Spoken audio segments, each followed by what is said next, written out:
Mohon maaf, apakah suara saya bisa diterima dengan jelas? Jelas, Pak. Bisa, Pak.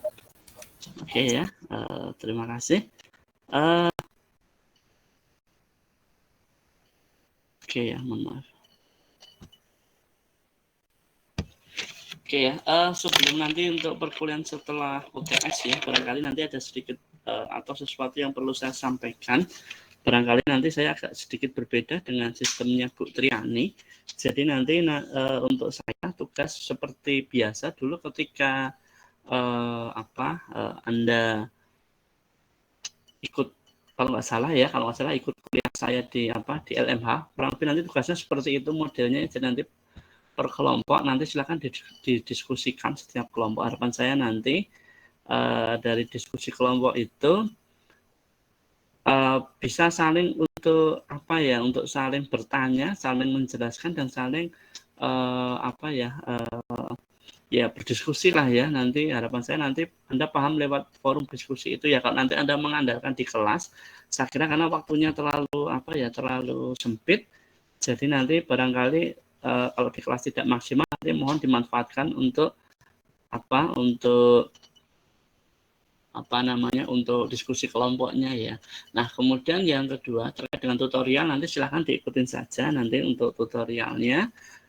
Insya Allah nanti untuk tugas tutorial, bukan tugas ya, untuk soal-soal tutorial nanti saya kirimkan melalui grup WA.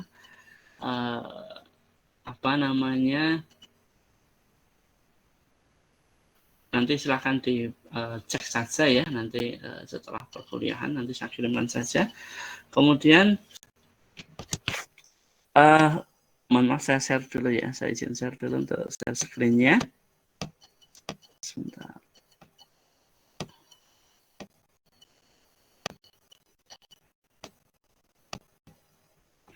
Oke ya, untuk pembagian kelompoknya ini seperti yang dulu, ini saya urutkan berdasarkan absen ya, kebetulan ini absennya absen ganjil. Nah, nanti silahkan untuk berdiskusi untuk masing-masing anggota kelompok. Seperti dulu ketika mengerjakan tugas di LMH, nanti untuk tugas, saya kira nanti tugasnya setiap kelompok satu ya, kelompok satu, cuma nanti pas mengumpulkan di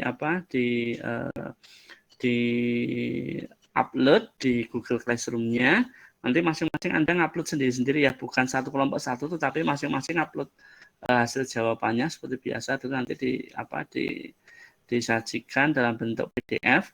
Kemudian Anda kan kuliahnya hari Kamis ya, hari Kamis berarti nanti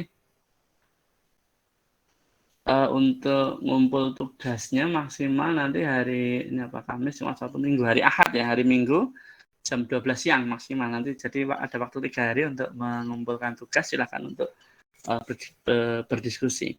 Jadi nanti ini pembagian kelompoknya nanti silakan di-download di LDIRU ya, ini silakan dimanfaatkan untuk pembagian kelompoknya. Kemudian untuk materi minggu ini kita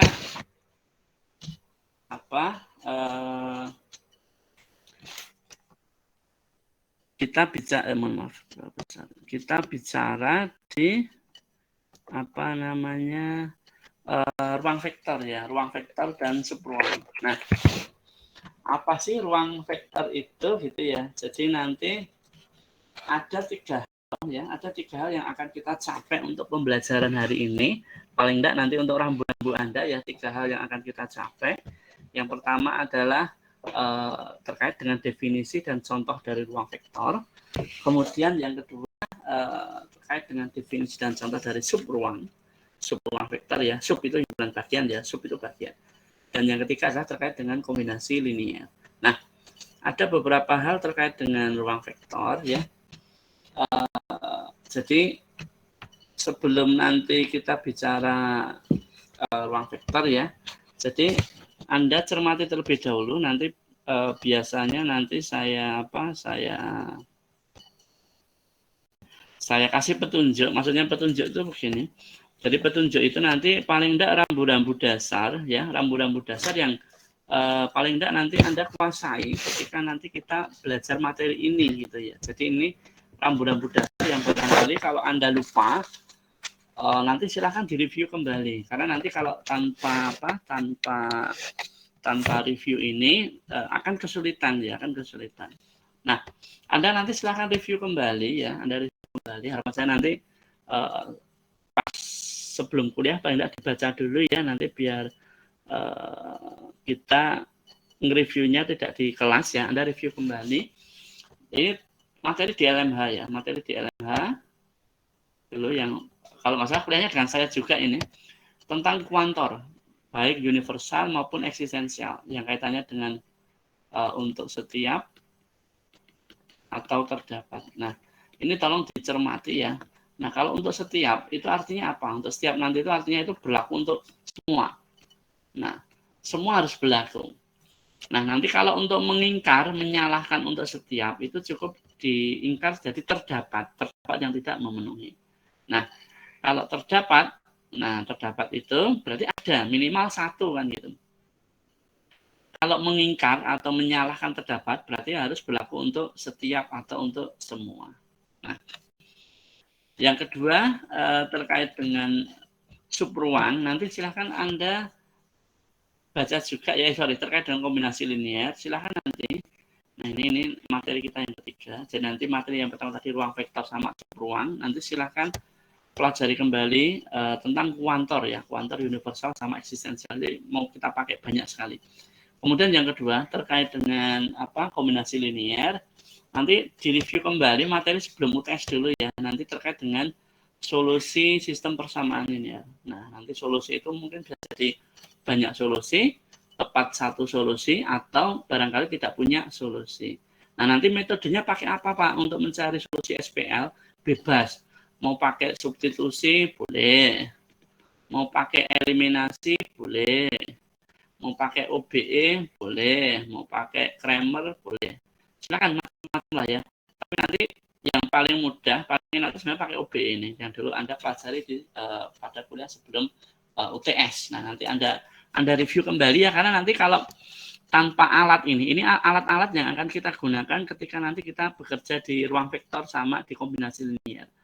Nah, nanti silakan dipelajari kembali. Kalau nanti alat-alatnya itu alat-alatnya itu tidak bisa, nanti ya akan menyusahkan kan gitu.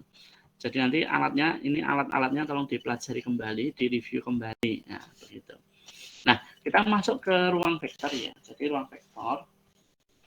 Jadi nanti yang dimaksud ruang, nah misalkan gini. Yang dimaksud dengan ruang itu himpunan ya. Nah, ini ruang itu himpunan. Jadi Anda tidak usah bingung dengan istilah ruang. Ruang itu nanti maknanya adalah himpunan. Ruang vektor berarti himpunan vektor, gitu. Himpunan yang isinya vektor. Nah, barangkali yang perlu dicermati, himpunan atau kumpulan dari vektor di sini itu, nah ini mau dicermati. Tidak hanya terbatas pada istilah vektor pada pembahasan sebelum UTS dulu, ya. Kalau dulu kan ada vektor, pembahasan vektor ya. Nah, nanti vektor di sini bisa jadi wujudnya itu vektor dalam arti sebenarnya. Berarti ini vektor yang dulu kita pelajari sebelum UTS. Mungkin bisa jadi itu wujudnya polinomial atau suku banyak. Jadi Pak, ruang vektor kok wujudnya suku banyak apa kan gitu. Itu nama gitu ya. Jadi ruang vektor itu himpunan atau kumpulan vektor. Ya nanti istilah vektor tanda petik ya, tanda petik itu vektor itu ya bisa jadi vektor dalam arti sebenarnya. Mungkin isinya itu kumpulan atau himpunan yang isinya adalah polinom atau suku banyak. Mungkin itu isinya matriks, mungkin isinya fungsi, mungkin bilangan real, mungkin bilangan bulat dan sebagainya. Ya, jadi yang dimaksud dengan istilah vektor di sini yang perlu digarisbawahi itu adalah jadi bukan hanya vektor dalam arti sebenarnya, tetapi adalah vektor di sini bisa jadi itu wujudnya matriks, bisa jadi cukup banyak, bisa jadi fungsi, bisa jadi bilangan, bisa jadi macam-macam lah ya. Jadi himpunan yang isinya apalah terserah gitu. Nah, yang dimaksud dengan ruang vektor, nah ini ruang vektor. Jadi ruang vektor itu adalah himpunan vektor yang memenuhi 10 syarat. Nah, 10 syarat ya.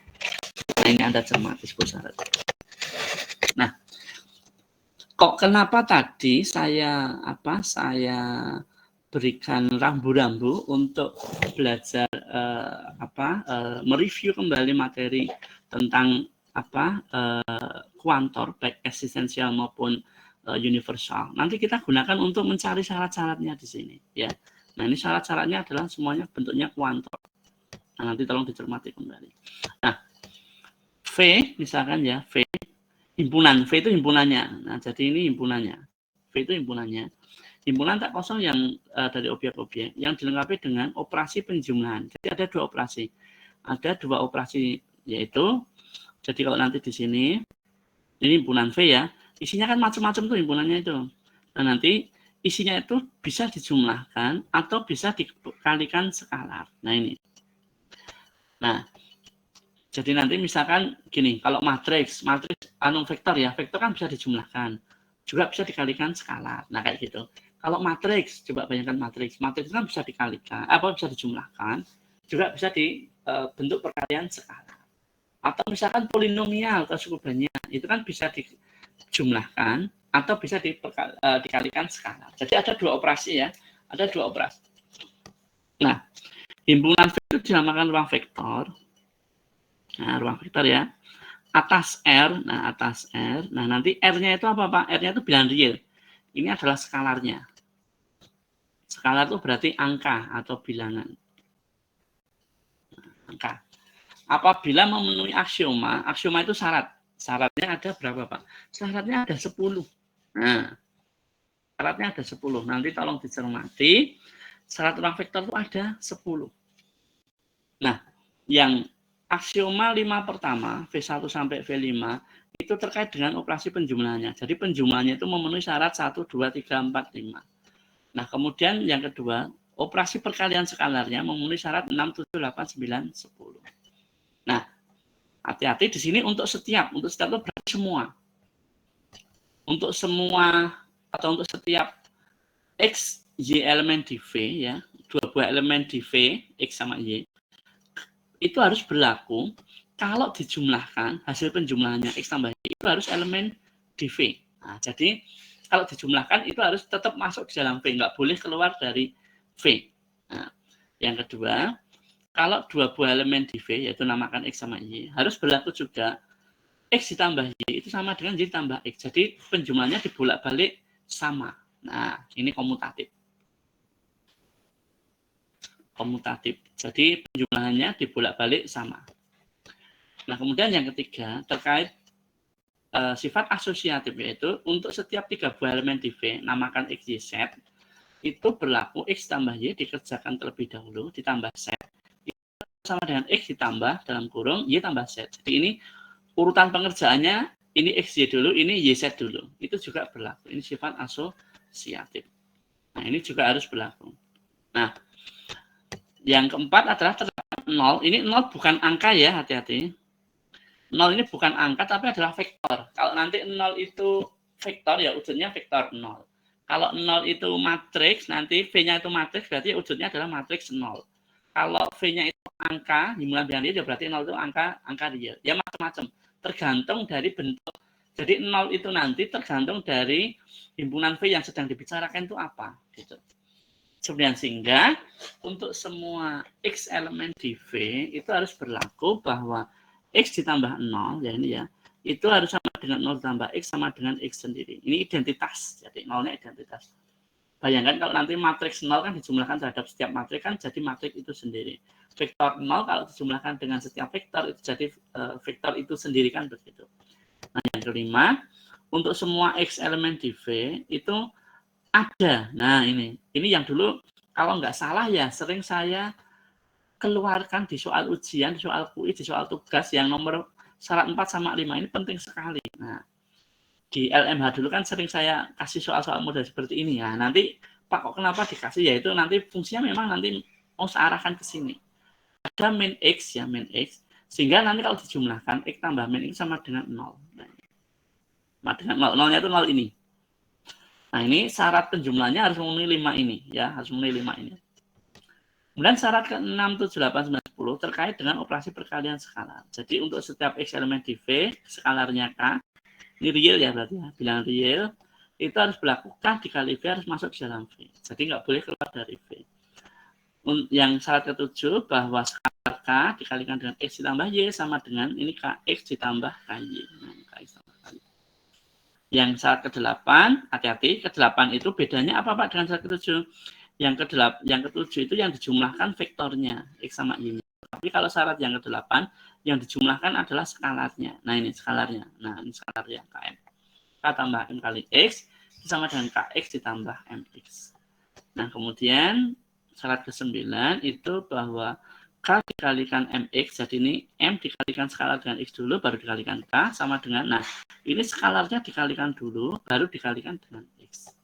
Nah, kemudian syarat terakhir, syarat 10, itu berlaku bahwa 1 kali X itu sama dengan X sendiri. 1 itu satu apa, Pak? 1 ini adalah satu bilangan real. Bilangan 1. Bilangan real. Nah, oke ya. Jadi, ada 10 syarat. Nah, Pak, bagaimana nanti kalau menunjukkan dia harus ruang vektor? Berarti 10-10-nya itu harus ditunjukkan. Jadi 10-10-nya harus ditunjukkan. Tetapi ketika nanti itu menunjukkan tidak berlaku ruang vektor, itu boleh ditunjukkan salah satu atau beberapa yang tidak memenuhi saja boleh, nggak apa-apa. Misalkan gini, misalkan dari 10 ini ternyata V8 itu nggak berlaku, sementara syarat lainnya berlaku. Apakah cukup nanti untuk menjadi ruang vektor? Iya, itu sudah gagal untuk menjadi ruang vektor. Mau ditunjukkan syarat 8 saja yang tidak berlaku boleh, atau semuanya juga boleh. Kalau saran saya nanti cukup yang tidak berlaku saja, ya. Jadi nanti saya ulangi. Kalau menunjukkan tidak berlaku, cukup ditunjukkan salah satu yang tidak berlaku saja sudah boleh. Kalau menunjukkan berlaku ruang vektor, berarti semuanya, ke-10-nya itu harus ditunjukkan. Seperti itu. Nah, ini contohnya. Sebentar. Ini ada penjelasannya ya. Jadi, skalar yang dimaksud itu adalah himpunan real, ya, skala real, angka. Nah, notasi 0 pada aksioma V4 ya, itu bukan bilangan 0. Nah, tetapi identitas terhadap operasi penjumlahannya itu tergantung dari apa? Dari himpunan V yang sedang dibicarakan itu apa. Kalau nanti wujudnya, sampaikan kalau wujudnya matriks ya berarti nolnya itu 0 bentuknya matriks. Kalau V-nya itu wujudnya adalah vektor, ya nolnya itu 0 vektor dan sebagainya.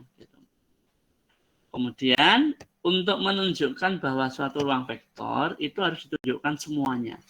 V1 sampai V10. Jadi semuanya harus ditunjukkan berlaku. Kalau itu menunjukkan ruang vektor. Tetapi untuk menunjukkan himpunan bukan ruang vektor. Boleh hanya ditunjukkan satu atau beberapa aksioma saja yang tidak terpenuhi. Jadi satu aja boleh. Kan sudah satu gagal itu sudah menggagalkan untuk jadi ruang vektor. Coba sebentar ya, biar mudah. Nanti nanti pertanyaan setelah ini aja. Coba Anda cermati contoh satu ya, contoh satu.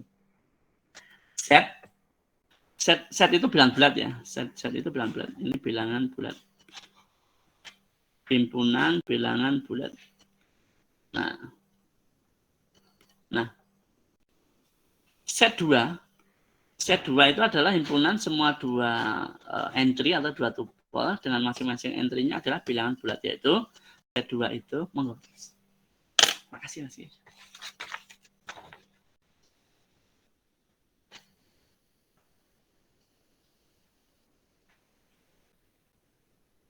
Nah, set 2 itu bentuknya apa? Set 2 itu bentuknya adalah pasangan koordinat ya, X, Y dengan masing-masing pasangannya itu, entry-nya X sama Y itu masing-masing elemen di set. Ya, ini syaratnya ini. Jadi himpunan yang isinya adalah pasangan dua buah elemen masing-masing di set atau bilangan bulat. Nah, operasi penjumlahannya definisinya apa? A, B ditambah C, D didefinisikan dengan A ditambah C, nah depan tambah depan, belakang tambah belakang. Nah ini. Perkalian skalarnya definisinya, nanti perhatikan definisi operasinya ya, K kali AB sama dengan skalar kali depan, skalar kali belakang. K kali A, K kali B. Nah, kita selidiki apakah ini termasuk vektor atau enggak. Nah, kita selidiki. Coba aksioma yang pertama tadi. Untuk setiap dua buah elemen di set 2, berarti V-nya itu set 2 ya. V-nya set 2. Dua elemen di V itu set 2. Namakan AB sama CD. Apakah penjumlahannya itu A ditambah B, A, B tambah C dan D, itu masih masuk di set 2. Berarti kan bahwa A, B tambah CD itu kan hasilnya kan A tambah C, ini B ditambah D, ya kan? Definisinya itu A tambah C, B tambah D. Nah, apakah pasangan A tambah C, B tambah D itu masuk di set 2 atau enggak? Kita selidiki. Nah, A-nya bulat, C-nya bulat. Pasti A ditambah C bilangan bulat, ya kan? B-nya bulat, D-nya bulat. B tambah D pasti anggota bilangan bulat. Oh, ternyata ini bulat, ini bulat. Berarti ini masuk di set 2. Oh, ternyata aksioma 1 terpenuhi. Nah, aksioma kedua, kalau dijumlahkan, apa nanti bisa jadi dibolak-balik. Apakah A, B, C, D ditambah C, D sama dengan C, D ditambah A, B. Nah, A, B tambah C, D itu sama dengan, ini definisinya adalah A plus C, B plus D. Nah, ini definisi, ya kan? Definisi yang tadi. Definisi operasinya ini. Nah, ini kan ini. Nah, ini jadi C plus A, D plus B. Pak, ngapain sih harus dipolak-balik kayak gini? Kok susah-susah amat kan gitu ya? A ditambah C, ngapain sih Pak kok harus dibalik C tambah apa? C tambah A? Motivasinya apa kira-kira? Motivasinya adalah supaya kan kita mau membalik operasinya kan tadi kan tujuan kita apa sih? Tujuan kita itu apakah A, B tambah C, D itu sama dengan C, D tambah AB. Berarti nanti kita balik urutannya. Untuk motivasinya itu ya, ini loh. Ya, ini saya ulangi ini. A plus C, kok kenapa sih harus repot-repot dijadikan C plus A? Motivasinya adalah, itu adalah supaya nanti sifat komutatifnya. Jadi komutatif kan dibolak-balik harus sama. Nah, tetapi kalau pengurangan hati-hati ya, kalau pengurangan, kalau A dikurangi C, itu belum tentu nanti jadi sama dengan C dikurangi A. Ini kan belum tentu. Tetapi berarti nanti kalau ini pengurangan, ini nggak boleh. Nah, sini nggak boleh. Tetapi ini karena penjumlahan bilang-bilang kan dibolak-balik sama. Nah, B ditambah D itu juga berlaku dibalik jadi D tambah B. Nah, ini apa Pak? C tambah A itu adalah ini supaya CD-nya itu supaya di depan gitu loh, supaya nanti balik sama. Ini D plus B itu jadi AB. Nah, ini. Ya. Kemudian syarat ketiga sifat asosiatif. Nah, ini berarti ngambil 3 elemen ya di set 2, A, B, C, D, E, F. Nah, ini saya kerjakan dulu. Nah, ini saya kerjakan dulu. Jadi ini A plus C, B plus D. Nah, kemudian ditambah EF. Berarti A plus C tambah E, B plus D. Nah, ini tambah F. Nah, perhatikan kata kuncinya di sini. Di sini kata kuncinya. Pak, ngapain sih kok repot-repot kurungnya tidak dipindah-pindah? Kan gitu loh. Nah, ini apa sih susah-susah temen ini harus dipindah kurungnya. Kenapa sih A plus C ditambah itu dipindah kurungnya jadi A ditambah C tambah E. Tujuan kita nanti supaya muncul sifat asosiatif. Karena apa? Tujuan kita kan A, B tambah C, D tambah EF. Ini dikurung ya. Harus sama dengan, nah ini kan CD tambah EF-nya kan dikurung. Dikerjakan lebih dahulu. Berarti nanti ini yang punyanya C, D, E, F itu nanti jadikan satu. Nah ini berarti motivasinya apa Pak? Repot temen gitu ya. Motivasinya adalah supaya muncul sifat asosiatif. Nah ini. Kemudian aksioma keempat. Ya, aksioma keempat. Nah, ini nolnya bukan angka. Nah, karena ini V-nya adalah bentuknya set 2. Berarti nolnya bentuknya 0 itu adalah 0,0. 0,0. Karena apa? 0,0 itu kalau dijumlahkan dengan AB, kan nanti jadi AB sendiri. Dan AB tambah 00 berarti jadi AB sendiri. Jadi ini berlaku. Nah, aksioma kelima, apakah minusnya ada? Kalau dijumlahkan nanti jadi 0. Nah, untuk setiap AB, minusnya dari AB itu ada. Yaitu minusnya adalah min A, min B. Nah, nanti jumlahkan jadi apa? Jadi ini A plus B tambah min A min B itu jadi 0,0. Beda dengan min A tambah min B tambah AB itu jadi 0,0 juga, yaitu jadi 0. Nah, aksioma ke-6, waduh kita sudah capek-capek dari aksioma 1 sampai 5. Ternyata. Nah, aksioma 6 siapa? Aksioma 6 itu apakah setiap X elemen di V dan skalar K, kalau dikalikan, K kali V itu selalu masuk di dalam V. Nah, pertanyaannya adalah, Nah, apakah setiap elemen di set 2 dikalikan skalar real K dikalikan A, B, ini real, ini bulat, pasang bulat, set 2. Nah, kalau dikalikan, itu selalu elemen di set 2. Nah, oh ternyata enggak. Karena apa? Tadi kan definisinya kan jadi KA, KB. Ingat, satunya real, satunya bulat. Apakah kalau nanti dikalikan jadi bilangan bulat? Ternyata enggak. Enggak. Kalau real sama bulat itu kalau dikalikan belum tentu jadinya selalu bulat. Belum tentu. Nah, ini saya ambil. Misalkan saya ambil 2,3 elemen di set 2. Saya ambil ya. Pak, ambilnya apakah harus selalu 2,3? Enggak. Tidak harus selalu 2,3. Ambil yang lain boleh. Misalkan 5, 4, 5, 0, 0, tapi nanti kira-kira yang tidak memenuhi. Kalau ambilnya memenuhi ya jangan dong. Kita mau membuat supaya salah kan gitu. Kan tidak semuanya berlaku. Ternyata ada yang tidak memenuhi. Nah, kita mencari yang tidak memenuhi itu. Ternyata ada yang tidak memenuhi gitu loh. Nah, saya ambil ini 23. Ini 23 itu tidak harus selalu 23 ya, bebas terserah, yang penting elemen set 2. Mau 42 boleh, mau 56 boleh, 50 boleh, silahkan. Skalarnya saya ambil setengah. Hingga nanti kalau saya kalikan, setengah kali 2 jadi setengah kali 2, 1, setengah kali 3, 3/2. Nah, ini bukan elemen di set 2. Karena apa? Satunya itu elemen set memenuhi, tetapi 3/2-nya itu tidak memenuhi. 3/2-nya itu bukan elemen di set. Kan pecahan. Nah, kayak gitu. Oh, ternyata syarat 6-nya tidak memenuhi. Maka ini adalah V2, set 2 itu bukan ruang vektor. Jadi, Pak, bagaimana untuk syarat 7 sampai 10 perlu ditunjukkan enggak? Ditunjukkan boleh, enggak juga, enggak apa-apa. Kalau saran saya enggak usah ditunjukkan. Nah, bagaimana kalau misalkan Pak, kita sudah terlanjur menyelidiki dari 1 sampai 5, kemudian baru 6. Apakah nanti syarat 1 sampai 5-nya perlu ditulis atau enggak, Pak? Ditulis boleh, enggak juga, enggak apa-apa. Nah, gitu. Yang terpenting nanti ditunjukkan ini syarat 6-nya kan tidak berlaku ya. Jadi ditunjukkan syarat 6 aja juga enggak apa-apa. Boleh.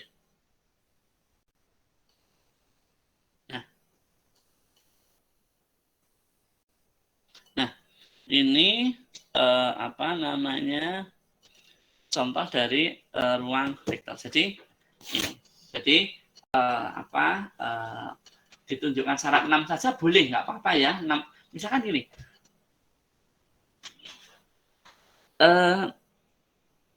Feeling gitu ya.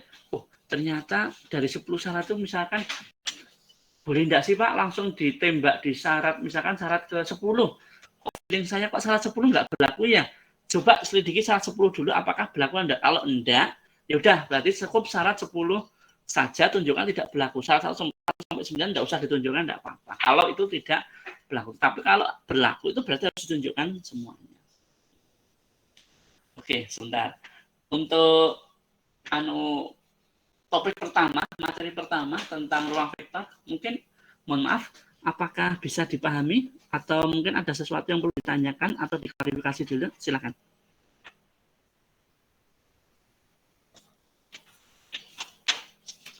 Apakah bisa dipahami? Bisa, Pak.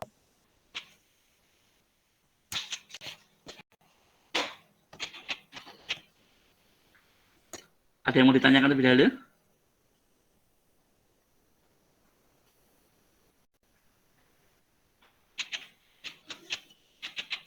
Kesulitan enggak kira-kira? Karena ini memang sesuatu yang baru. Kalau dulu di LMH kan masih ngulang di SMA ya. Nah, ini kan belum ada. Kesulitan enggak kira-kira? Coba disampaikan dulu mumpung belum terlalu jauh. Apakah bisa dipahami?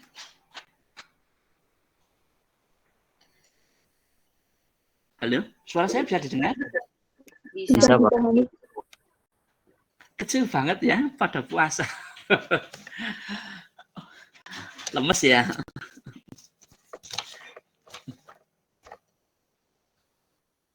Yang lain gimana? Bisa dipahami ini untuk teman-teman yang lain? Karena nanti ini sangat menentukan sekali. Karena nanti di sana dipakai terus gitu. Ke belakang dipakai terus. Ada yang mau ditanyakan dulu? Belum ada, Bapak. Insya Allah cukup. Cukup ya. Oke ya, nanti sambil diskusi dengan teman-teman ya, nanti pas di tugasnya ya, nanti harapan saya nanti dari tugas bisa sambil diskusi dengan teman-teman yang lainnya. Itu topik yang pertama untuk hari ini ya, terkait dengan apa? Terkait dengan ruang vektor. Nah, nanti untuk contoh 2 silakan dibaca sendiri ya. Contoh 2 itu memenuhi ini ya, memenuhi ini 10-10-nya memenuhi.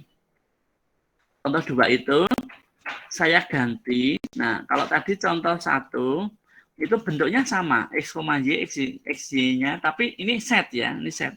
Tetapi contoh 2, kalau contoh tadi set itu tidak memenuhi. Kalau contoh 2 itu bentuknya sama. Nah, ini bentuknya sama. Tetapi ini adalah R2. Kalau tadi kan contoh 1 kan set 2. Tadi kan set 2. Nah, ini tidak memenuhi, ya kan? Tidak memenuhi. Tetapi kalau ini saya ganti R2, sama-sama real, jadi nanti skalarnya real, kemudian himpunannya ini juga pasangan koordinat real, itu ternyata nanti memenuhi ruang vektor. Nah ini jadi ini adalah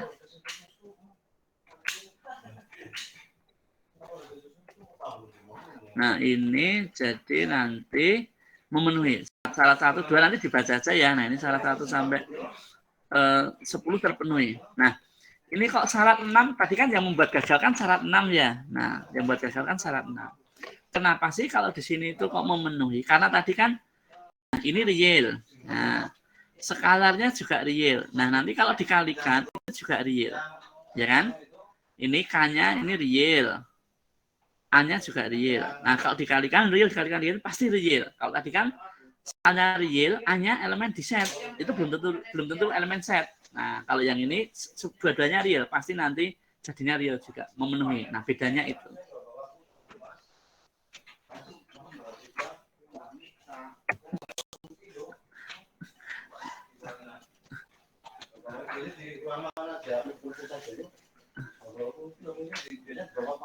Iya. Kok saya yang bawa gimana sih?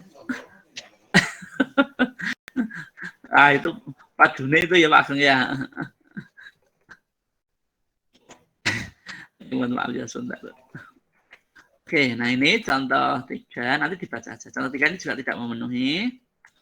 Contoh 4 ini juga tidak memenuhi. Nah ini teorema 1 sifatnya ya, sifatnya.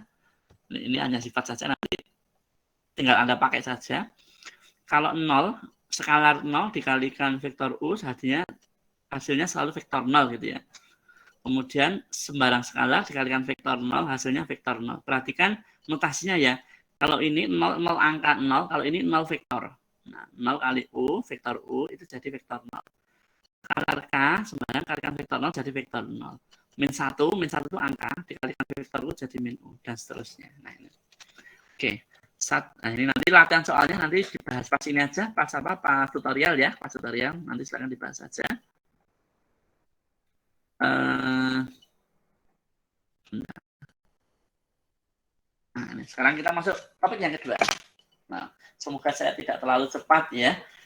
Kayaknya sih tidak terlalu cepat lah. Nah, oke. Nah, kalau tadi ruang ya, ruang vektor. Ruang itu himpunan. Nah, sekarang sub ruang. Nah, sub ruang itu berarti ya sub himpunan. Nah, sub himpunan. Jadi, kalau tadi kita bicara ruang vektor, himpunan dari vektor-vektor ya, diikuti operasi penjumlahan sama perkalian skalar ya, operasinya 2. Syaratnya ada 10. Yang penjumlahan 5, perkalian skalarnya 5. Jadi ada 10 syarat. Nah, bagaimana dengan subruang, Pak? Nah, subruang nanti begini. Nah, bayangannya begini kalau subruang. Jadi, misalkan tadi kita punya ruang vektor V, gede segini ya. Ini ruang vektor. Memenuhi syarat 1 sampai 10 tadi. Nah, subruang itu yang mana tuh, Pak? Sub itu bagian. Ya kan, sub itu bagian. Subruang itu berarti bagiannya dari ruang vektor. Nah, berarti di dalamnya sini. Nah, yang ini loh. Nah, yang tak asyir ini loh. Nah, ini. Saya namakan S misalkan. Nah, berarti Yang gede itu, yang putih ini ruang vektornya memenuhi syarat 1 sampai 10. Nah, yang S itu yang tak asir ini, itu subruang. Subruang itu adalah bagian dari ruang vektor. Nah, subruang itu apa, Pak? Subruang itu adalah himpunan bagian dari ruang vektor, ya, himpunan bagian dari ruang vektor yang juga memenuhi syarat 1 sampai 10. Nah, ini yang tak asir itu juga memenuhi syarat 1 sampai 10. Cuma cakupannya himpunan itu lebih sempit, lebih kecil.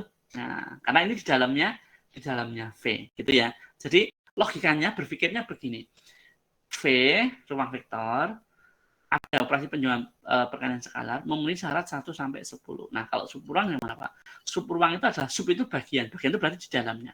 Bagian dari ruang vektor yang juga memenuhi syarat 1 sampai 10 ini. Nah, namanya subruang. Nah, subruang itu sebenarnya adalah mungkin istilah aslinya, ya istilah aslinya itu adalah subruang vektor. Subruang vektor. Atau cukup dinamakan subruang, ya, subruang vektor. Nah, jadi Anda pelajari penjelasannya ya. Istilah subruang atau subruang vektor itu merupakan apa ya? Aduh, sebentar.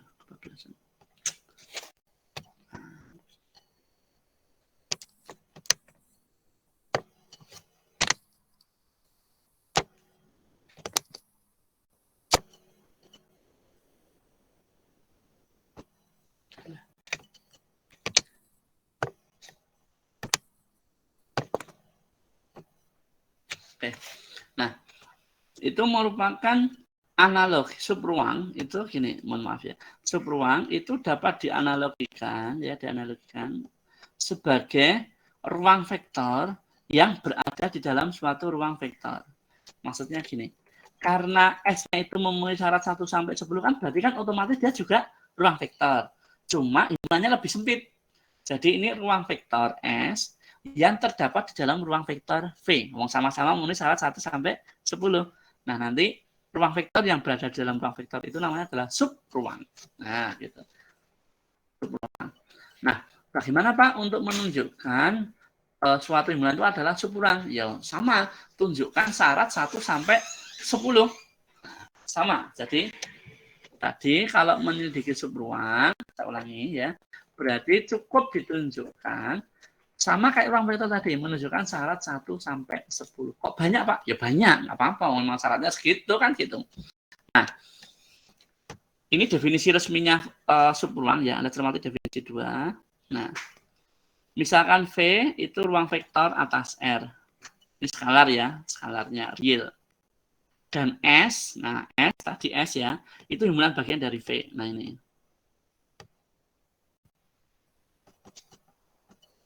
Nah ini S himpunan bagian dari V. Ini V, ini S. S itu dalamnya V ya. Nah, S dinamakan subruang dari ruang vektor V apabila S dilengkapi dengan operasi penjumlahan. Tadi kan operasinya penjumlahan sama perkalian skalar sama dengan V. Itu juga memenuhi aksioma-aksioma ruang vektor. Artinya nanti memenuhi aksioma 1 sampai 10 tadi yang saya sampaikan tadi. Nah, dari definisi definisi 8 ya, maaf ini salah ini. Anda betulkan dulu ya, ini definisi 2. Nanti tolong dibetulkan biar enggak. Dari definisi 2 ini loh. Nah, definisi 2. Ini untuk menyelidiki apakah suatu himpunan bagian pada ruang vektor adalah subruang atau bukan, maka harus ditunjukkan 10 aksioma. Nah, tadi yang saya sampaikan awal. Tunjukkan 10-10-nya. Nah, secara analog itu juga apakah S itu atau tidak, itu analog dengan menunjukkan bahwa S itu dia sebenarnya ruang vektor atau bukan gitu. Karena harus memenuhi aksioma 1 sampai 10. Nah, ini cara pertama dengan menggunakan definisi. Nah, untuk menunjukkan subruang dan menunjukkan definisi pakai 10 aksioma, 10 syarat. Nah, ini ada sifat. Nah, ini yang memudahkan kita. Teorema ya, teorema itu sifat. Nah, ada sifat. Nah, cara kedua untuk menunjukkan subruang untuk menjamin syarat perlu dan cukup. Nah, jika dan jika ya, apakah himpunan bagian itu subruang atau bukan? Nah, cara kedua ini nanti memudahkan kita untuk menunjukkan subruang. Kalau tadi cara 1 itu 10, nah cara kedua itu cukup 2 syarat saja. Nah, sehingga memudahkan kita atau mempersingkat waktu penyelesaian dari ruang vektor. Ya, jadi dari teorema 2 ini syaratnya apa, Pak? Syaratnya S itu akan menjadi subruang. Syaratnya hanya 2 saja, S1 dan S2. Nah, syarat pertama itu adalah untuk setiap UV elemen di S berlaku U ditambah V elemen di S. Syarat kedua, untuk setiap U elemen di S, skalarnya K, berlaku K kali U elemen di S. Nah, kalau 2 syarat ini terpenuhi, syarat yang lain pasti juga terpenuhi. Jadi, cukup ditunjukkan pakai 2 syarat. Jadi, saya ulangi, untuk menunjukkan syarat subruang, untuk menunjukkan itu subruang atau bukan, kita bisa menggunakan 2 cara. Nah, cara pertama dengan definisi subruang. Nah, ini 1 sampai 10 syarat. Nah, banyak. Kalau cara kedua, ini pakai teorema, pakai sifat. Nah, ini cara menunjukkan subruangnya cukup dengan menggunakan 2 syarat saja. Nah, ini. Nanti silahkan ambil yang paling mudah, pakai teorema 2 boleh, pakai definisi 2 juga boleh, silahkan. Kalau saran saya pakai teorema 2 saja, ngirit. Kan cuma loro kan gitu, cuma 2 kan gitu. Nah, cuma 2. Kalau yang ini kan 10. Banyak. Nah, ini cuma 2. Nah, ini pakai ini aja. Nah. Jadi memudahkan kita untuk mencari apakah itu subruang atau bukan. Nah, jadi ini penjelasannya ya. Perhatikan kembali definisi 2 tadi, definisi 2 yang benar dan teorema 2. Ini adalah syarat-syarat untuk mencari subruang ya. Nah, kalau definisi 2 itu tadi 1 sampai 10. Nah, ini adalah 1 sampai 2. Ini 1 dan 2. Nah, apabila menggunakan definisi 2, nah tunjukkan bahwa S itu memiliki 10 aksioma ruang vektor. Nah, 10-10-nya ditunjukkan, yaitu V1 sampai V10. Tetapi kalau kita menggunakan teorema 2, itu cukup ditunjukkan 2 buah syarat, yaitu S1 dan S2. Nah, ini 10, ini 2. Nah, jadi silakan dipilih. Nah, Anda cermati contoh 4 ya, contoh 4, contoh subruang. Ini selalu mudah. Nah, tadi perhatikan kembali contoh 2. Contoh 2 tadi apa ya? Sorry, sebentar lupa saya. Contoh 2, sebentar mohon maaf. Oh ini contoh 2 itu yang R2. Nah, perhatikan contoh 2. Nah, ini ya. Ini adalah ruang vektor ya. Nah, ini jadi harus punya ruang vektor dulu R2. Nah, R2 itu ruang vektor dengan operasi penjumlahan dan kalian skala standar. Nah, sedikit apakah set 2 itu subruang atau bukan? Nah, pada contoh 4 ini nanti kalau menggunakan cara yang akan kita gunakan adalah cara teorema 2. Nah, kita gunakan cara teorema 2 yang mirip. Nah, nanti untuk cara dengan menggunakan definisi 2 silahkan dicoba sendiri. Mau 10 sih banyak, dicoba sendiri ya. Nanti kita untuk penyelesaian contoh 4 kita pakai teorema 2 yang 2 syarat tadi. Nah, syaratnya apa? Nah, ini. Nah, syarat pertama tadi set 2 ya. Berarti X-nya itu set 2. S-nya itu adalah set 2. Nah, kalau set 2 tadi kan bimbungan yang gede kan R2 real. Nah, set 2 itu di dalamnya. Jadi yang pasangan itu, nah ini set 2. Yang terakhir itu set 2. Ini berarti V-nya, itu R2. Ini berarti S-nya, bagiannya. Nah, yang terakhir ini. Nah, ini S-nya. Nah, kita sedikit apakah S-nya ini, yaitu set 2 itu memenuhi syarat 1 sama 2. Nah, syarat pertama, 2 buah elemen di set 2, saya namakan A, B, C, D, apakah berlaku kalau nanti dijumlahkan, itu masih masuk di set 2.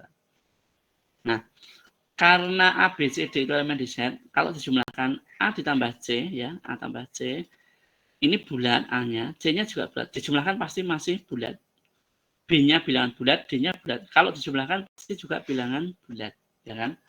Nah, berarti ini bulat bulat. Ini elemen set, ini elemen set. Berarti ini adalah elemen di set 2. Oh, berarti syarat 1 terpenuhi. Nah, syarat 2, oh, ternyata syarat 2 tidak terpenuhi. Bahwa perkalian skalarnya itu belum tentu masuk di belum masuk di di set 2. Nah, ini syarat S2-nya. Nah, kalau misalkan K-nya itu diambil sepertiga, real ya, ini real. Kemudian U-nya saya ambil 2,3. Nah, ini.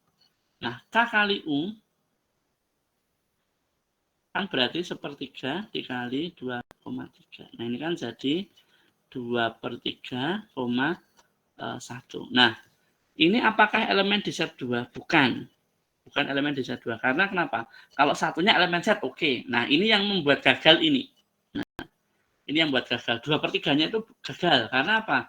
2/3 itu bukan elemen di set, tapi elemen di real. Mau dia pecahan kan, bukan bulat.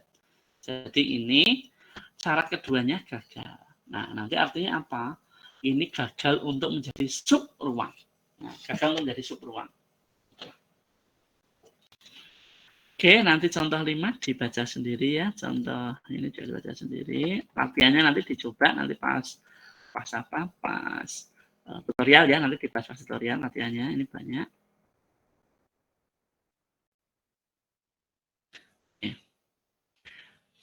Oke, untuk subruang barangkali ada yang mau diklarifikasi atau perlu dijelaskan kembali, perlu diulangi. Silakan, barangkali ada yang mau ditanyakan lebih dahulu. Oh ya, Mas Ade, silakan Mas Ade. Izin bertanya, Pak. Kalau misalnya ruang vektornya itu sudah memenuhi syarat 1 sampai 10, apakah otomatis subruangnya itu sudah memenuhi syarat 1 sampai 10, Pak? Terima kasih. Oke, ya, terima kasih. Kalau ruang vektornya itu sudah memenuhi syarat 1 sampai 10. Nah, apakah pertanyaannya adalah apakah sub ruangnya ya, subnya itu pasti memenuhi 1 sampai 10. Kalau kita menyelidiki ya, kalau sub ruang ya, kalau dia sudah sub ruang itu otomatis sudah memenuhi 1 sampai 10, otomatis itu memenuhi. Tetapi kalau sub ruang ya, kalau belum tentu sub ruang itu ya tidak memenuhi gitu. Jadi secara umum begini, secara umum kalau kita misalkan punya ruang vektor V ya, nah kemudian S di dalamnya V, himpunan bagian dari V, saya belum katakan subruang ya, S itu masih sebentar.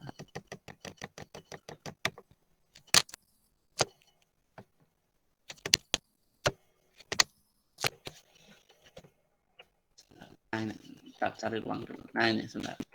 Nah, kalau secara umum ya, secara umum dulu. Kalau V itu kan mulai syarat 1 sampai 10. Nah, saya punya S di dalamnya.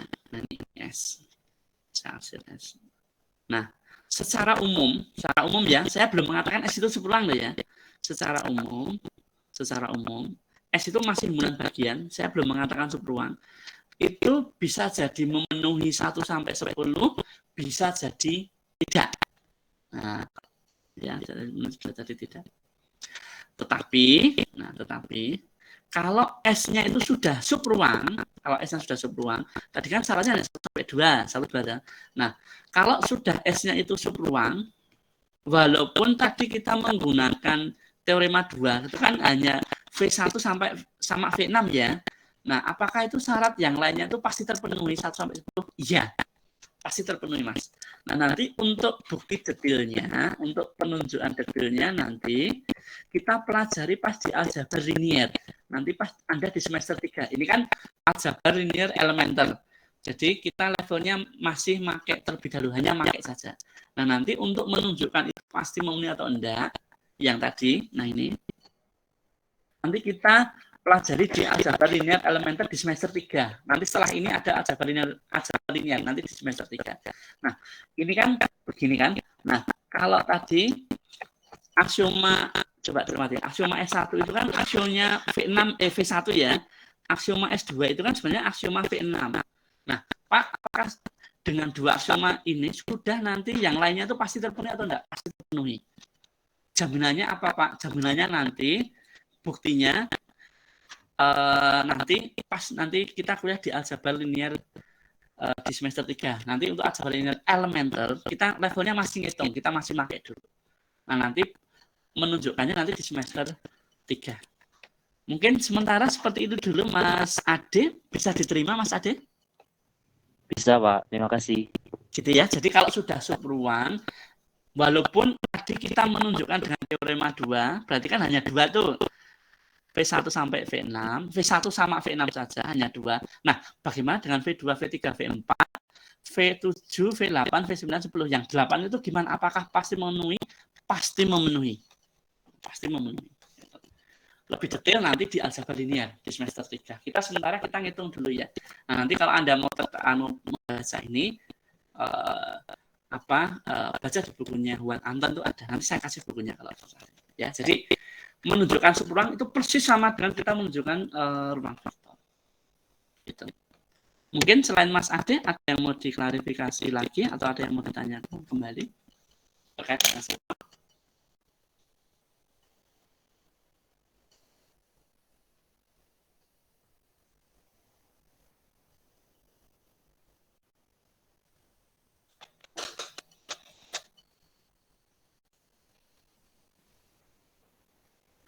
Oke ya, kita lanjutkan lagi ya, satu topik lagi. Oke, satu topik lagi. Insya Allah mudah kalau ini. Nanti dibaca saja note saya, insya Allah mudah dipahami. Nanti latihan soalnya dibahas pas tutorial. Nah, satu konsep lagi ya, kombinasi linear. Insya Allah mudah. Nah, nanti kombinasi linear itu nanti tolong dipelajari ya, solusi sistem persamaan linear. Nah, nanti itu kita pakainya itu alatnya itu sistem persamaan linear. Nanti tolong dipelajari kembali ya sistem persamaan linear ya, karena nanti kalau alatnya kita nggak bisa, ya kita nggak bisa mengerjakan ini. Alatnya itu, ini alat utamanya itu SPL. Nanti dicermati kembali ya. Nah, satu konsep lagi, nanti insya Allah mungkin sudah selesai lah ya. Nah, diketahui V ya, V itu adalah ruang vektor ya, atas R. V ya, V-nya adalah ruang vektor. Nah, misalkan S itu isinya adalah V1, V2 sampai VR. Nah, ini V1, V2 sampai VR. V1, V2 sampai VR ya. Itu adalah himpunan bagian. Subhimpunan di ruang vektor V. Tapi belum tentu subruang loh ya. Ini subhimpunan, bukan subruang tapi subhimpunan. Belum tentu subruang. Subhimpunan. Nah, kemudian X itu adalah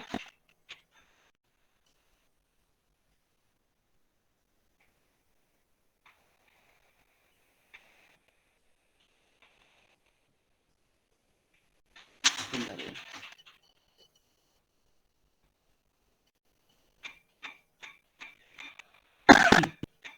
Nah, ini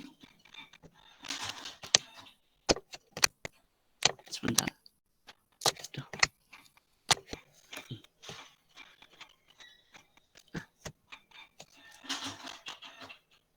Oke.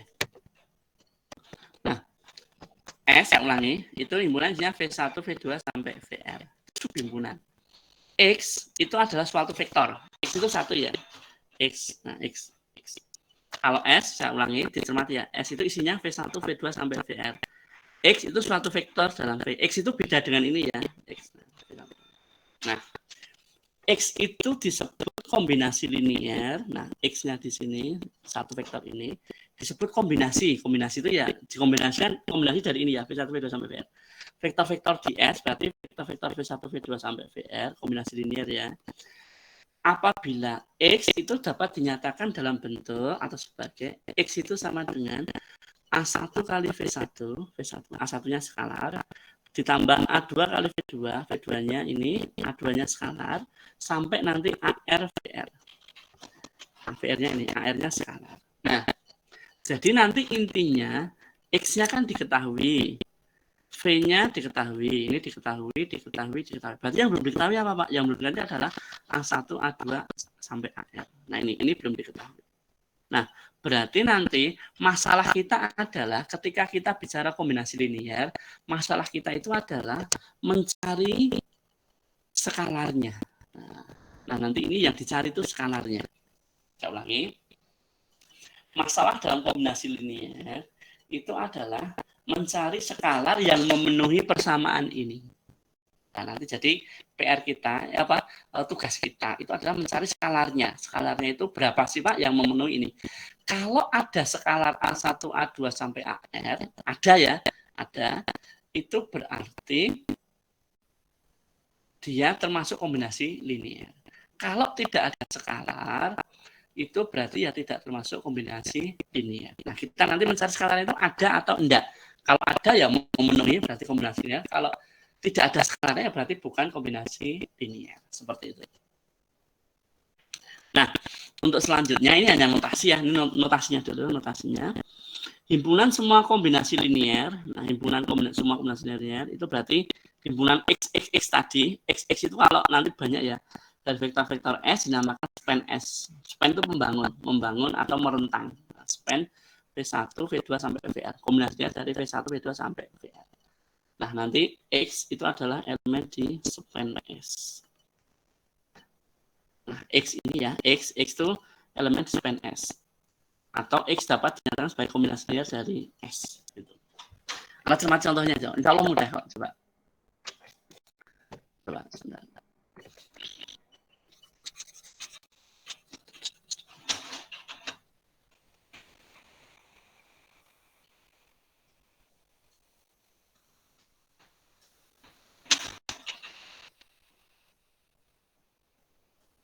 Oke. Nah, Anda cermati R3 itu ruang vektor. Nah, ini ruang vektor. R3 ya, R3 ruang vektor.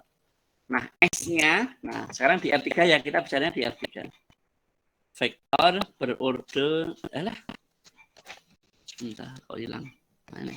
Vektor berorder 3. Ini R3. Nah, S-nya ini. Vektornya ini V1, ini V2, ini V3. Ada 3 vektor ya, 1, 1, 1, 1, 1, 0, 1, 0, 0.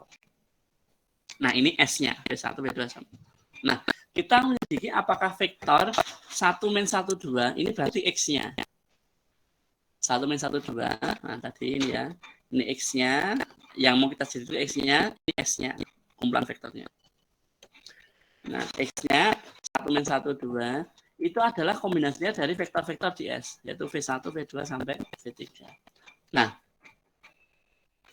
X atau 1 min 1, 2 itu dinamakan kombinasinya dari vektor-vektor di S jika 1 min 1, 2 itu dapat dinyatakan sebagai, nah ini, 1 min 1, 2 itu sama dengan A1 kali vektor pertama, V1, 1, 1, 1 ditambah A2 kali vektor kedua, 1, 1, 0 ditambah A3 kali vektor ketiga, 1, 0, 0.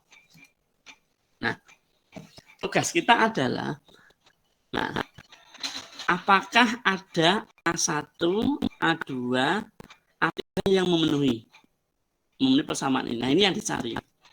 A1, A2, A3-nya itu yang kita cari. Tugas kita itu mencari A1, A2, A3.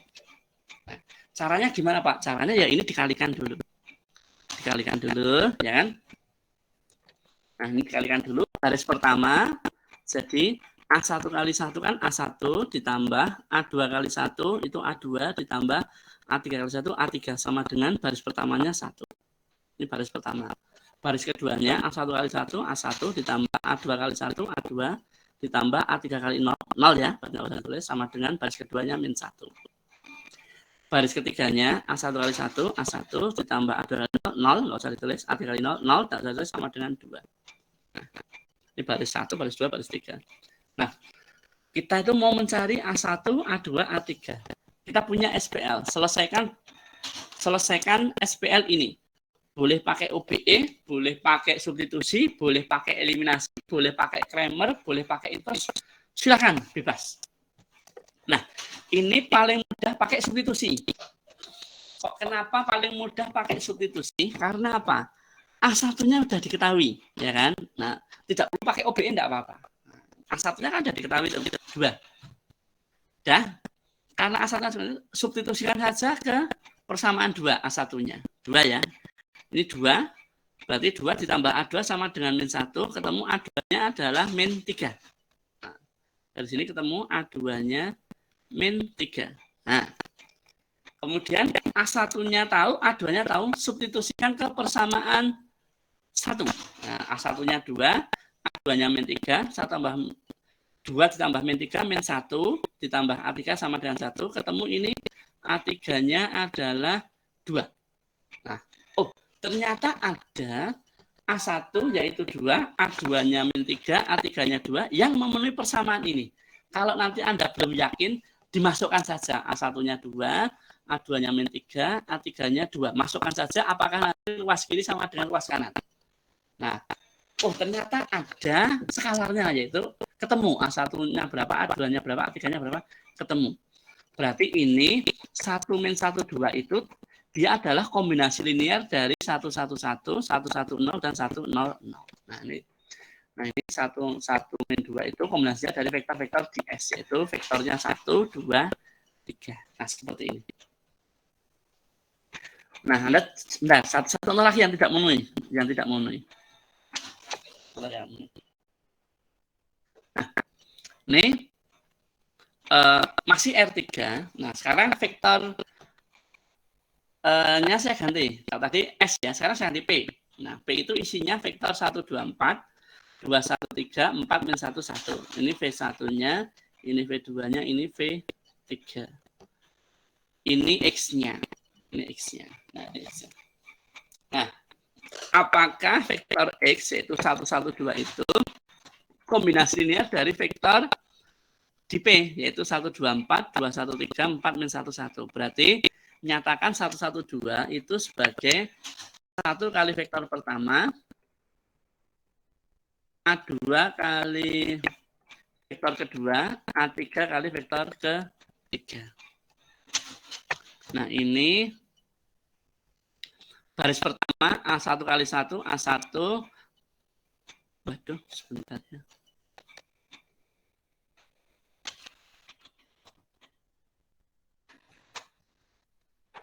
Kok saya salah ini ya?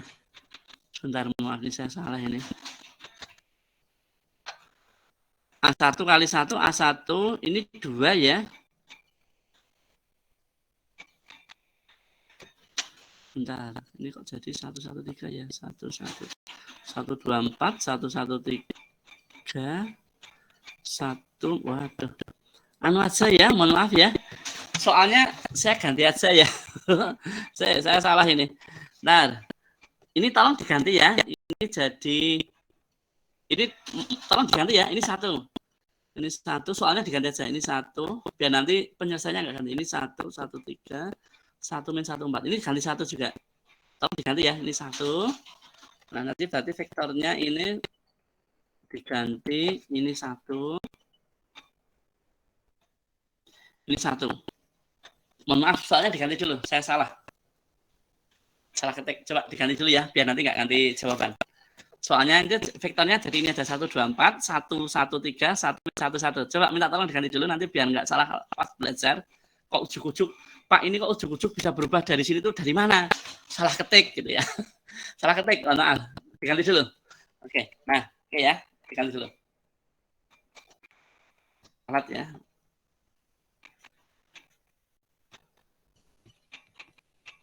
V2 sama V3. Nah, ini kalau dikalikan A1 kali 1, A1 tambah A2 kali 1, A2 ditambah A3 kali 1, A3. Sama dengan baris sama. 1. Ini 2A1, A1 kali 2, A1 tambah A2 kali 1, A2 dikurangi A3 kali min 1 itu min A3. Sama dengan baris kedua. 1. Baris ketiganya 4 kali A1, 4A1 tambah A2 kali 3, 3A2 tambah A3 kali 1, A3 sama dengan 2. Nah, kita punya SPL. Nah, selesaikan SPL ini. Kalau tadi yang ini, Nah, ini cari solusinya. Solusi untuk, kan kita mau mencari A1, A2, A3. Berarti sama-sama mencarikan solusi SPL ini berapa. Kalau tadi contoh 1, itu enak. Enaknya kenapa? Karena A1-nya langsung ketemu 2. Jadi langsung bisa disubstitusikan. Kalau ini, tidak ada sama sekali yang disubstitusikan. Jadi ya, mau pakai substitusi boleh, eliminasi boleh, OBE boleh, Kramer juga mungkin boleh, invert juga mungkin boleh. Nah, ini saya pakai OBE. Nah, saya pakai OBE. Nah, Anda cermati pakai OBE ya. Nah, ini saya ambil vektor perluasannya, augmented matrixnya ya. Jadi ini 124, 113 koefisiennya ya. Koefisien A3 1 min 1 min 1 sama dengan ruas kanannya 112. Nah, kita selidiki pakai OBE ya, kita cek pakai OBE apakah nanti dia punya solusi atau enggak. Nah, cek aja dari sini. Karena ini sudah 1, saya mau operasikan baris 2. Baris 2, R2 saya kurangi dengan 2 kali baris 1. R2 baris kedua saya kurangi dengan 2 kali baris pertama. Nah, R2 saya kurangi 2 kali pertama. Berarti 2 kurangi 2, 0. 1 kurangi 2, min 1. Min 1 kurangi 2, min 3. Kemudian baris 3, R3, saya kurangi dengan 4 kali baris pertama. Saya nolkan yang ini. Berarti saya kurangi dengan 4 kali baris pertama. Berarti 0, min 1, min 3. Nah, ini jadi min 2. Nah, ini sudah 0. Saya kemudian nolkan yang ini. Saya mau mengenolkan yang ini. Nah, ini saya nolkan. Tadi ini saya mengenolkan yang ini tadi ya. Nah, ini saya nolkan min 1-nya. Berarti ini saya nolkan pakai baris kedua. R3 saya kurangi dengan baris kedua. Karena min 1 kurangi min 1 kan 0. Saya kurangi 0 kurangi 0, 0. Min 1 kurangi min 1, 0. Min 3 kurangi min 3, 0. Min 2 kurangi min 1, min 1. Nah, Anda cermati baris ketiga. Nah, baris ketiga ini. Nah, ada kejadian khusus nih, ada kejadian yang istimewa. Ruas kirinya 0, ruas kanannya min 1. Ya, baris ketiganya. Ini 0, ini min 1. Ini maknanya apa? Maknanya adalah baris ketiga ini memiliki makna, ini kan punyanya koefisien A1, punyanya koefisien A2, punyanya koefisien A3. Berarti artinya apa? 0 dikalikan A1, ya kan 0 A1 ditambah 0 kali A2 ditambah 0 kali A3 itu sama dengan min 1. Nah, sehingga bentuk ini 0 kali A1 tambah 0 kali A2 tambah 0 kali A3 itu tidak mungkin sama dengan min 1 untuk A1, A2, A3 berapapun. Nggak mungkin ada A1, A2, A3 yang memenuhi, karena berapapun A1, A2, A3, kalau disubstitusikan ke sini, hasilnya selalu 0, tidak mungkin sama dengan min 1. Jadi ini tidak ada, tidak mungkin dapat A1, A2, A3 yang memenuhi. Artinya nanti apa? Ini adalah ciri khas SPL yang tidak punya solusi. Ciri khasnya apa sih? Ruas kirinya 0, ruas kanannya tidak 0. Itu pasti nggak punya solusi. Mau garis itu. Nah, kemudian ciri khas kedua, ruas kirinya 0, ruas kanannya 0. Itu berarti solusinya banyak. Kalau ini nggak punya solusi. Nah, artinya apa? Berarti karena tidak ada A1, A2, A3 yang memenuhi, maka nanti vektor tadi itu tidak termasuk kombinasi linear. Nah, ini cara pertama. Tidak termasuk kombinasi linear ya. Cara kedua, nanti selain pakai OBE, coba nanti tunjukkan matriks determinannya. Coba kita cek determinannya berapa ya. Harusnya 0 ya. Harusnya sih 0. Kalau nanti determinannya 0 kan dia nggak punya solusi, ya kan? 1, 2, 4, 1, 1, 3, 1, min 1, 1. Mudah-mudahan 0 ya. 1, 2. Saya pakai aja, pakai apa ini? Saurus 1, 1, 3. Berapa ini? 1 ya. 1 ditambah ini berapa?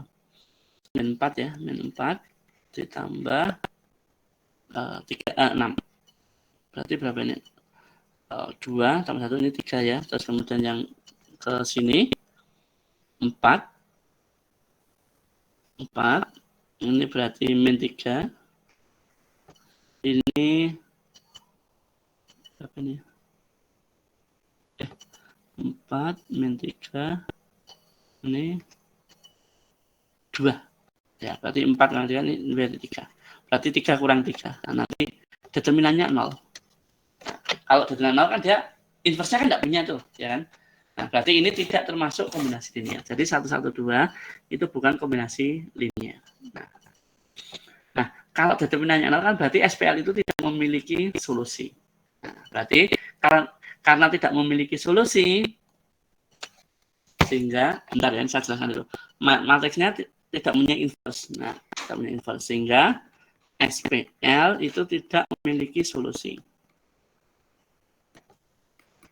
Nah, karena tidak memiliki solusi, berarti A1, A2, A3 tidak mungkin ada. Tidak ada yang memenuhi. Nah, ini ada yang memenuhi. Pakai inverse boleh, tapi ini hanya untuk matrik persegi ya kalau inverse ya. Kalau OBI kan persegi boleh, enggak juga boleh. Pakai yang ini juga boleh. Jadi ini tidak memenuhi kombinasi linear. Oke.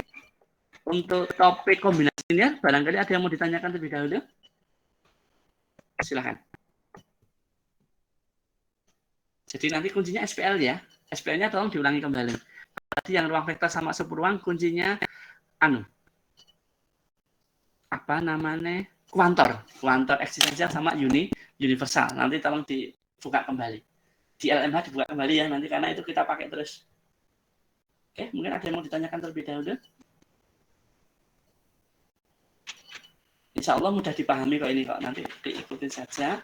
Nanti diusahakan ya pertemuan kalau nggak bisa atau nggak paham langsung ditanyakan ya, karena nanti ini materinya ya saling terkait gitu, saling terkait. Nanti kalau ini ruang vektor nanti mau dipakai selanjutnya terus gitu. Nanti tolong dicermati kembali ya itu untuk materinya. Semoga bisa dipahami ya. Saya kira ya insya Allah tidak terlalu sulit lah. Insya Allah mudah dipahami. Oke. Kalau tidak ada pertanyaan sebelum kita akhiri, nanti tugasnya untuk masing-masing kelompok ya. Masing-masing kelompok nanti tugasnya bicara dulu ya, masing-masing kelompok bicara dulu. Silakan.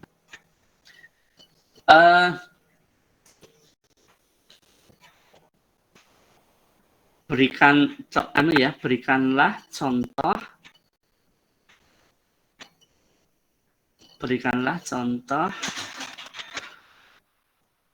tulis ya, berikanlah contoh, nanti tidak lupa, berikanlah contoh ruang vektor, terus koma, subruang, koma, kombinasi linear. Jadi 3 contoh ya, tadi kan 3 topik ya, masing-masing contohnya, ruang vektor, subruang, dan kombinasi linear. Yang himpunannya bukan berupa vektor. Yang himpunannya bukan berupa vektor dalam arti sebenarnya. Nanti maksud saya gini, bukan vektor itu, matriks kan belum tadi ya, contoh matriks belum, contoh fungsi belum, contoh polinomial belum. Silahkan berikan contoh selain yang vektor. Kalau ini tadi, ini kan contoh vektor nih, vektor di L3 kan ini vektor. Ambil contoh yang selain kayak gini. Misalkan matriks boleh, fungsi boleh, polinomial boleh, bilangan boleh, silakan bebas.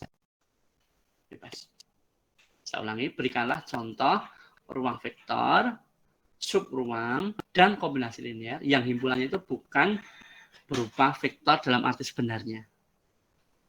Nah, nanti himpunannya itu bisa berupa matriks, bisa berupa fungsi, bisa berupa bilangan, bisa berupa polinomial dan lain-lain. Tapi yang jelas bukan vektor Rn ya, bukan R1, R2, R3 enggak. Oke, nanti silahkan diupload di Google Classroom saja ya, nggak usah di LDRU sering macet ya. Di Google Classroom saja. Maksimal hari Kamis. Sekarang Kamis ya, Kamis berarti cuma Sabtu Minggu. Hari Minggu ya, maksimal hari Minggu jam 12. Silahkan didiskusikan dengan masing-masing kelompok. Satu kelompok satu contoh saja ya, satu kelompok satu contoh. Maksudnya itu satu contoh saja, nggak usah tiap orang beda-beda, jangan. Satu kelompok satu contoh saja. Nanti tetapi nguploadnya masing-masing individu ya, kayak pas masing-masing individu ngupload sendiri-sendiri. Saya kira jelas ya untuk tugasnya ya. Oke, sebelum kita akhiri, barangkali ada yang mau ditanyakan dulu? Oke ya, cukup ya. Ini sudah jam 10 lebih, itu saya kira pas 1,5 jam ada enggak ini ya, sampai 1,5 jam kurang sedikit lah nanti kalau pas kuliah setelah Lebaran nanti kita insya Allah offline ya, insya Allah offline. Semoga nanti kalau offline lebih jelas lagi karena bisa langsung tatap muka. Semoga tidak ada kejadian yang luar biasa di Purwokerto dan sekitarnya. Jadi nanti kita bisa offline. Ya, oke. Terima kasih atas partisipasinya untuk kuliah Ali hari ini. Selamat berpuasa, selamat mudik bagi yang mau mudik barangkali yang ada di Purwokerto. Terima kasih. Billahi taufiq wal hidayah. Akhirul kalam. Wassalamualaikum warahmatullahi wabarakatuh. Selamat pagi, selamat beraktivitas ya. Selamat